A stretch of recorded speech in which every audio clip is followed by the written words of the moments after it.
हरियाणा राजस्थान आज हरियाणी तीज के दिन जिस तरह से हमारे यशस्वी प्रधानमंत्री मोदी जी ने एक पेड़ माँ के नाम 24 जून 2024 को जो शुरुआत की थी, उस टारगेट को पूरा करने के लिए पिछले वर्ष राजस्थान में हमने 7 करोड़ से ज़्यादा पौधे लगाए थे। इस बार हमारे यशस्वी मुख्यमंत्री भजनलाल जी ने लगभग 10 करोड़ पौधे लगाने का टारगेट दिया। आज हरियाणी तीज के दिन लगभग 2.5 करोड़ पौधे आज पूरे राजस्थान में हमने लगा रहे हैं। इसके तहत आज इस ITI ग्राउंड के अंदर भी पौधे लगाने का लक्ष्य तय किया। आज इसके तहत आई, इसके साथ साथ हमारे हरियाणा राजस्थान के साथ साथ वंदे गंगा जल संरक्षण अभियान, दीनदयाल उपाध्याय जो हमारे जो भी काम चल रहे हैं उनकी योजनाओं के अंदर जो कैंप लगे थे उनकी समीक्षा बैठक, साथ ही जितने भी काम अब तक हुए हैं उनमें क्या प्रगति है क्या नहीं है।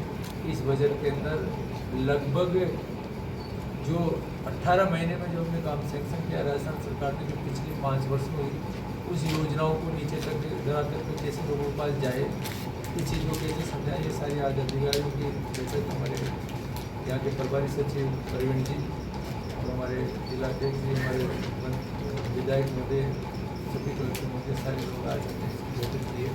तो सबसे बड़ी दुख की बात है कि जिस तरह से झालावाड़ के अंदर जो घटना घटी, स्कूल के जर्जर अवस्था में गिरने की वजह से बहुत दुख हुई। इसके लिए हमारे मुख्यमंत्री जी काफ़ी चिंतित थे कि दोबारा ये घटना की पुनरावृत्ति नहीं हो।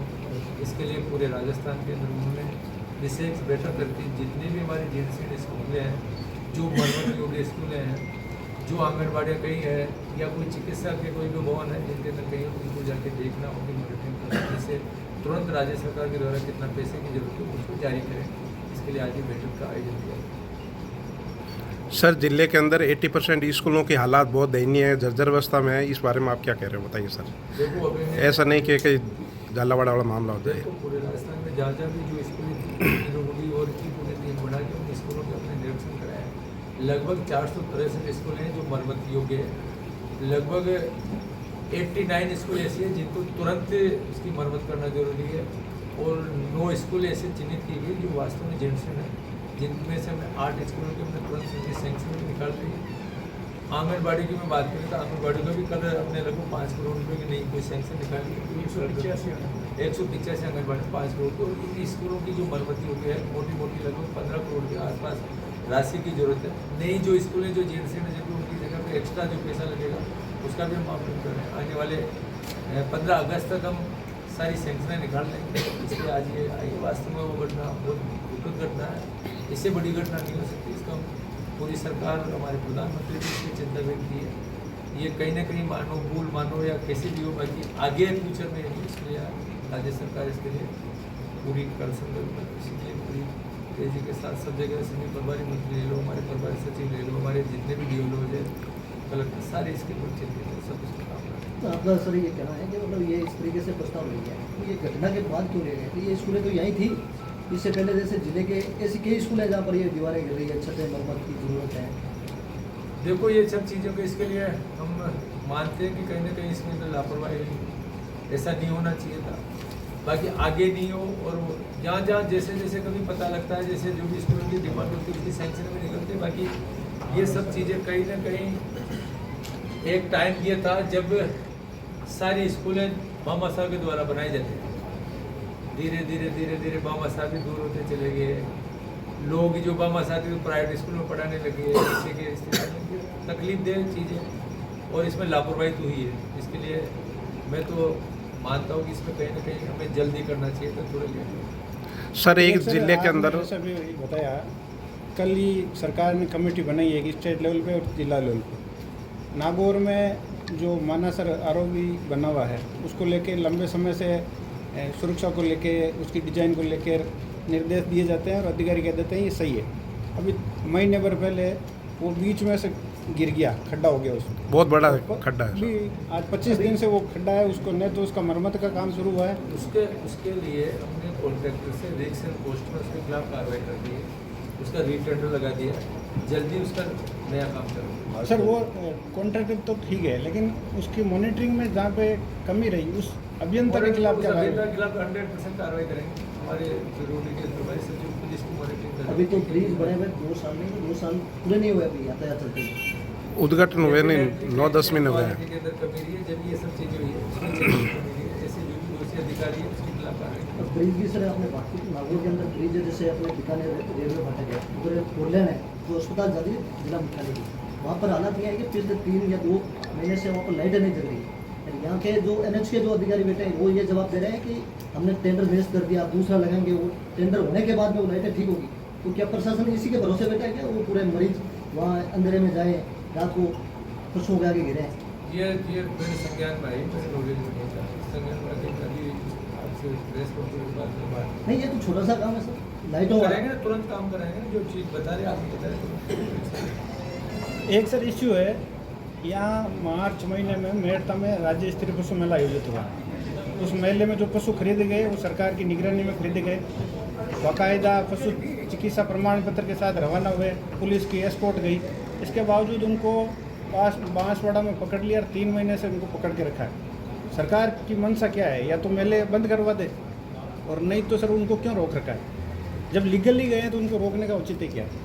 मेरे पास ये विषय आया है, मैं इसकी जानकारी करूँगा कि वास्तव में लीगल है तो किस तरह से उनके ऊपर हम कानून कार्रवाई हटाएं, ये सारी चीज़ें। पिछले 2-2.5 महीने से ये चल रहा कानूनी है। कार्रवाई तो ये है सर, यहाँ जो ये मेला हुआ है तो मेले से जहाँ पर पशु गए हैं, जिस वाहन के अंदर बैठ गए, तो यहाँ के अधिकारियों ने कुछ स्वीकृति दी है कि इतने वाहन में इतने पशु बैठ रहे हैं, तो आगे जाके वो नियम फोल्ड कैसे हो गया? अधिकारी तो वही है सिस्टम के।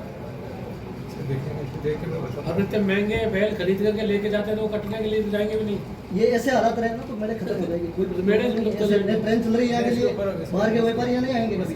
इसके लिए मैं बैठ के अधिकारी से बात करूँगा, जरूरत पड़ेगी तो मैं माननीय मुख्यमंत्री से बात करके किस तरह से इसमें जो आगे दिक्कत नहीं आए, जो दिक्कत है उसकी बात जो यहाँ से पशुपालक जो थे बाहर के व्यापारी, वो खेती के लिए ले जाते हैं, 100 के लिए ले जाते हैं, लेकिन उनके क्या हालात है? एक पशु उन्होंने 50,000, 60,000, 70,000 में खरीदा है, आज उनके कोर्ट केस के अंदर 1.5, 2, 3 लाख रुपए लग चुके हैं, या पशु भी पकड़े गए। उनकी ये हालत होगी, वो फिर दोबारा क्यों आएंगे? ना वो नहीं आएंगे, वो कभी मेड़ता आएंगे, कभी ना वो नहीं आएंगे। क्योंकि इसमें कहीं ना कहीं कमी तो है, तो सुधार करेंगे। सर 9 दिन बाद प्रोफेसर के अंदर पशु मेला आयोजित होने वाला है, इसको लेकर वहाँ पर भी इस बार बहुत ही कम संख्या में किसानों का पहुँचने की जो बातें हैं वो सामने आ रही हैं। किसानों में जो रुकावट जो आपने बताया कि बांसवाड़ा में जिस तरह रोकी गई है, आगे ये घटना उसमें किस तरह से और प्रॉपर मॉनिटरिंग कैसे, उसके लिए मैं बात करूँगा अधिकारियों से बैठ के। आगे भी फ्यूचर में आगे जहाँ पे जाएंगे, जिस जगह पे जाएंगे, वहाँ तक रूट के ऊपर हम क्या डायरेक्शन दे सकते हैं वो तय करेंगे। आपको जो सर ये जितने भी मुद्दे बताए, ये लेटेस्ट मुद्दे हैं जो आम जन से जुड़े हैं, कहीं ना कहीं लोग इससे प्रताड़ित हैं, तो उसको देखने की जरूरत है, सख्त कार्रवाई करने की जरूरत है इसमें। चलिए, आपने संज्ञान में लिया, इसके लिए धन्यवाद। किसानों को वास्तव में किसानों की बहुत बड़ी सर ये पीड़ा ऐसा भी है, तो बाकी बाकी तो काफ़ी प्रयास भी किए हैं, लेकिन मतलब वो राहत नहीं मिल पाई है। वहाँ से नहीं मिल रही है, जहाँ वहाँ कलेक्टर है, SP है, या लोकल प्रशासन है, वो जो छोड़ गए, मुझे कोर्ट में डला दिया, उस मामले को भी। ये जो चीज़ आई है हम राज्य स्तर में जो मदद कर सकते हैं वो करेंगे। आपने जो नॉलेज बताया है, मैं अभी यहाँ के जो इस जगह पे क्या पशु मेला है सर, यहाँ क्या होता है कि जैसे ट्रेन नहीं चलती है, अगर ट्रेन चलती होती है प्रॉब्लम भी नहीं आती, सीधे वहीं जाके वो उतारते हैं।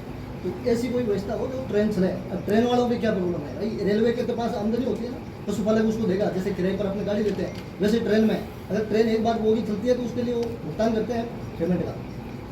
तो वैसी व्यवस्था हमेशा के लिए हो गए, यहाँ पशु खरीदे, चाहे हेरता का मेला हो, चाहे नागौर का मेला हो। इतनी बड़ी समस्या रहेगी साहब, ये मेले पूरे खत्म हो जाएंगे आने वाले टाइम में, ये अस्तित्व ही। हाँ, इसके लिए सरकार ने भी एक योजना आपको पता होगा शुरू की थी कि भाई जो बैल से हल जोतेंगे उनको लिए वो अनुदान देंगे। तो सरकार तो चाह रही है ऐसी प्रॉब्लम तो पहले हल करने चाहिए उनको। कर किया ना अभी जो 21,000 रुपये जिसको बैलों की जो इसके बाद जोड़ी थी राज्य सरकार 21,000 रुपये देने की घोषणा इस बजट में। हल जोत कर वो खेती करेगा। घोषणा कर दी, दूसरी तरफ से बैलों को रोक दिया। भाई बात तो ये है ना।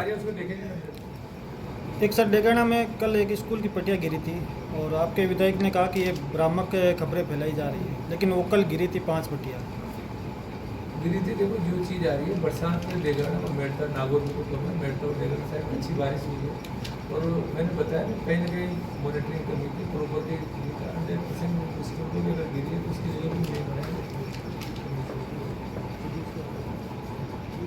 जो गिरी जिस स्कूल में वो ऑलरेडी उसको बंद कर गए थे, उसको पहले से ये मान रखे थे कि डैमेज होने वाली थी। दूसरी इसमें सर एक प्रॉब्लम है, जैसे समस्या के तहत अपने नए जो भवन बनाते हैं जैसे किसी स्कूल के अंदर, तो उसमें क्या होता है कि स्थानीय भाषा अगर वो सेव करता है तो उनके 40% या 60% सरकार उसका देती है भुगतान।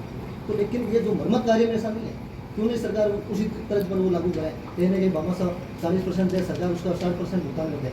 ये बाबा साहब से भी करेंगे। वास्तव में बाबा ये बहुत अच्छी चीज़ है क्योंकि ज़्यादा स्कूल है ऑलरेडी, बच्चों के अनुपात में स्कूल की बिल्डिंगें ज़्यादा बड़ी, मरम्मत होगी, ज़्यादा डिमांड है, तो क्यों ना बाबा साहब आपने कोई सजेशन दिया, इसके लिए भी मैं बैठ के बात करूँगा। इसमें भी बाबा साहब से जोड़ते हुए उसके नाम किस तरह से मरम्मत कर सकते करेंगे।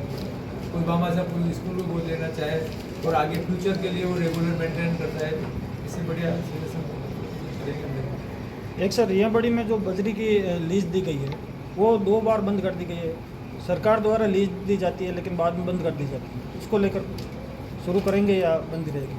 देखो पहले पिछली सरकारों ने जो भी लीजें हुई थी, बड़ी बड़ी लीजें हुई थी, एक पर्टिकुलर मोनोपोली थी, कुछ लीजदार को थी। अब हमारी सरकार ने छोटे छोटे 50-50 एकड़ की 100 एकड़ की उससे भी छोटी लीजें करी।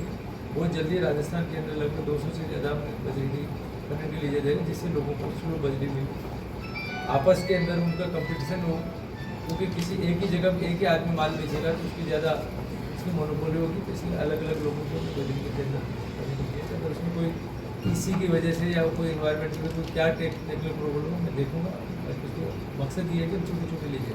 रिया बड़ी में जो हुआ था, कांग्रेस सरकार के अंदर छात्र संघ चुनाव बन गई है, तो क्या आपकी सरकार इच्छुक है कि इस बार एक चुनाव करवाएगी सरकार? अगर बच्चों की मंशा है सारी करने का तो इसमें विचार नहीं, आपके एबीवीपी भी ये चाह रहे हैं, आप एबीवीपी के पदाधिकारी भी चाह रहे हैं ये चुनाव हो, वो भी बात करेंगे, तो इसमें बात करेंगे जो अच्छा होगा जो करेंगे, छात्रों के लिए किस तरह होगा। ठीक है सर।